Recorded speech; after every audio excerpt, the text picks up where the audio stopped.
my own silhouette.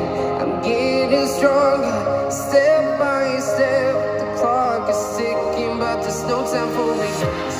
I've been flying from town to town, from London to Taiwan.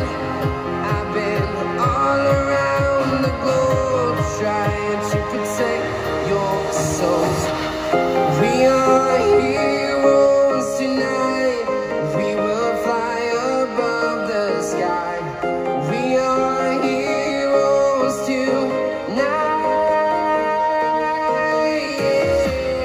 We are heroes tonight. We will fly above the sky.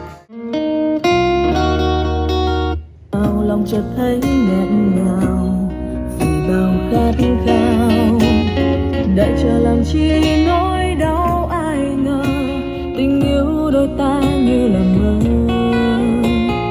Bao ưu tiên đã muộn màng vì mình quá vội vàng, để lòng nát tan. Vậy mà giờ sao nói không nên lời, lệ rơi trên đôi mắt em. Ở nơi phương xa ấy, giờ đây anh biết không, trái tim em lạnh lẽo cô đơn giữa bao người. Cần một làn hơi ấm, cần bờ môi khẽ run, để cho em được thấy như anh đang kề bên.